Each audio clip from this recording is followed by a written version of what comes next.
नमस्कार, मेरा नाम अमित है। आप हमारे साथ जुड़ रहे हैं उड़ान के यूट्यूब चैनल पर। रोहतास टूरिज़्म की हम बात कर रहे हैं, उसका केस स्टडी करने की बात कर रहे हैं हम। तो पहला, रोहतास में एक जगह है, बहुत प्राचीन है और हिस्टोरिकल है, भलुनी भवानी। भलुनी भवानी का नामकरण थोड़ा जानेंगे। इसका जो विवरण है वो श्रीमद् देवी महापुराण में और वाल्मीकि रामायण में भी इसका जिक्र है। साथ में ये मार्कंडे पुराण में भी इसका जिक्र है। यहाँ का नामकरण इसलिए भलुनी भवानी बोला गया कि ये पूरा जंगल होता था। उस समय भगवान इंद्र को ये देवी दर्शन हुई थी। इनका ऑफिशियल नेम या ओरिजिनल नाम यक्षिणी भवानी है। तो ये पूरा जंगल से भरा हुआ था। जंगल से भरे होने के साथ साथ यहाँ बंदर, लंगूर और भालुओं की संख्या ज़्यादा थी।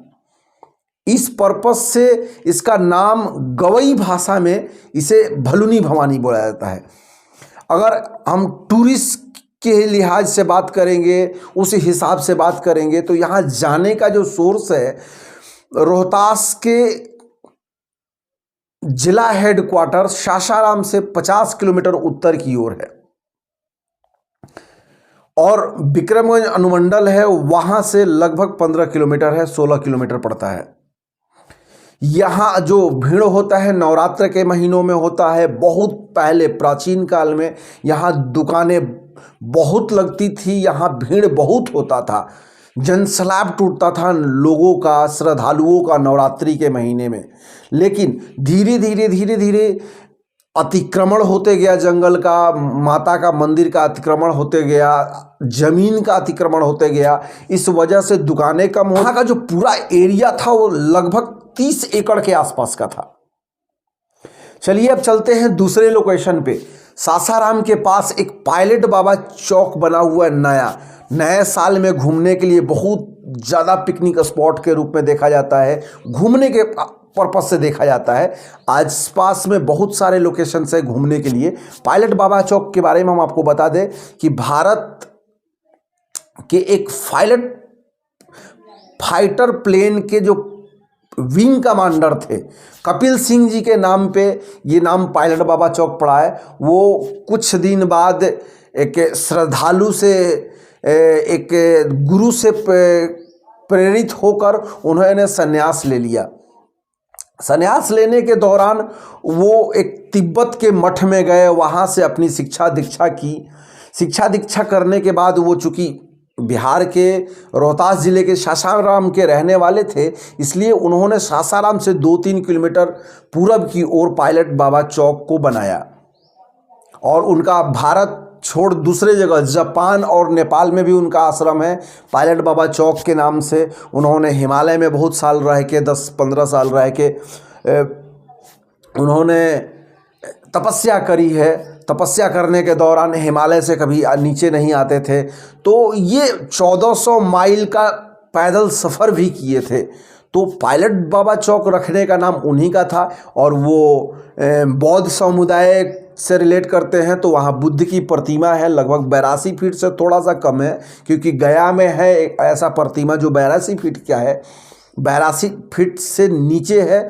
और वहाँ का सबसे हाईएस्ट माना जाता है पायलट बाबा चौक का। चलिए अब तीसरा चीज़ देखते हैं। तीसरा चीज़ सबसे शानदार है। रोहतास और कैमूर के बीचों बीच बसा दुर्गावती डैम, दोनों जिला के सीमा के बीचों बीच है। करप्शन बांध उधर से है और रोहतास से शेरगढ़ का जो किला है। और यहाँ का जो फील आता है, प्राकृतिक सौंदर्य बहुत ज़्यादा है। और यहाँ एक किला है, बहुत पुराना है, शेरगढ़ का किला, और वो भूमिगत है, तो आकर्षण का केंद्र तो बना ही रहता है। और ये यहाँ का जो प्राकृतिक सौंदर्य के साथ साथ जो आकर्षक दृश्य है वो मरीन ड्राइव के जैसा है। चलते हैं इधर से थोड़ा बढ़ते हैं पूरब की ओर। सासाराम से 10 किलोमीटर मैंने एक वीडियो बनाया हुआ है। मांझर कुंड है और कैमूर की पहाड़ी ही बोला जाता है इसको, बहुत ज़्यादा। इसको विंध्य पर्वत का भी पहाड़ी बोला जाता है। तो ये बहुत बड़ा लंबा है, मिर्ज़ापुर से यहाँ गया तक निकल जाता है, लेकिन उसी बीच में ये सासाराम बसा हुआ है, उस पहाड़ी के ऊपर, पहाड़ी के साइड में, सॉरी। तो यहाँ भी घूमने के लायक है। मांझर कुंड एक पिकनिक स्पॉट के रूप में देखा जाता है। आप वहाँ जाइए, जो प्राकृतिक लवर होंगे, नेचर लवर होंगे, वो घूमने के शौकीन होंगे, और वहाँ टूरिस्ट प्लेस के लिए बहुत ज़्यादा है। अभी तो गवर्नमेंट बहुत सारा व्यवस्था कर रही है, थोड़ा कच्ची रास्ता को थोड़ा सा रोड बना रहा है गिट्टी और पत्थर डालकर, तो वहाँ जाने के लिए रास्ता तो सुगम कर ही रहा है सरकार, और लोग भी बहुत ज़्यादा एकत्रित होकर वहाँ पिकनिक मनाते हैं। चलते हैं थोड़ा सा आगे, उससे डेहरी ऑन सोन से थोड़ा सा दूर पे है इंद्रपुरी डैम।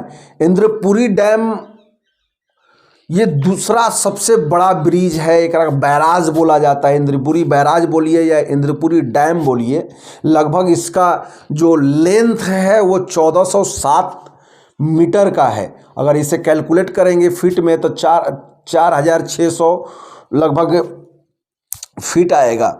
तो इसे देखने के साथ साथ रोहतास का टूरिज्म में सबसे महत्वपूर्ण एक और टूरिज्म आता है।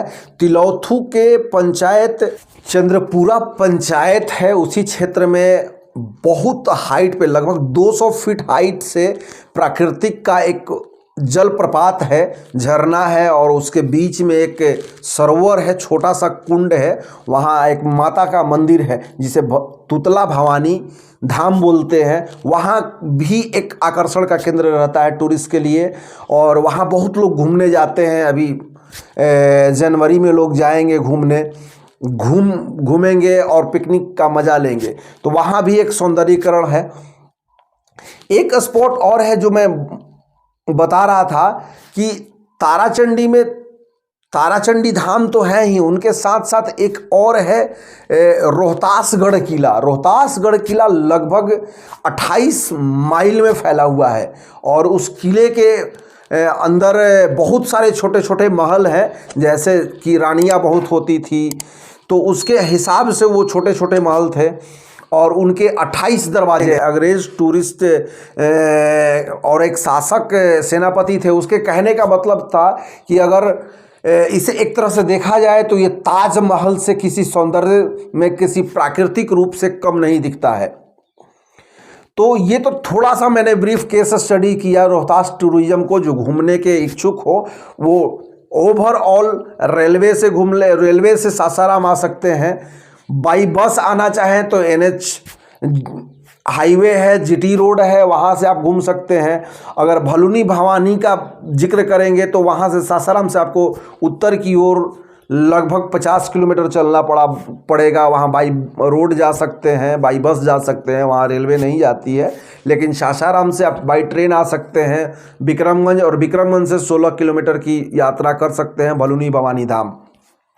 एक सबसे इम्पोर्टेंट बात, एक फ्रांसीसी यात्री थे जिनकी बुक है a tour report of northern India, में भी भलुनी भवानी जी का जिक्र है।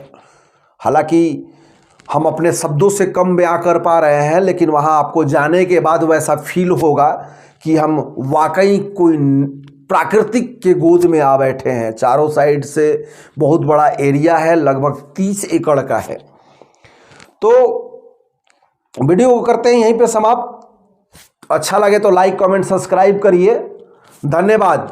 सभी को नव वर्ष की हार्दिक हार्दिक शुभकामनाएं।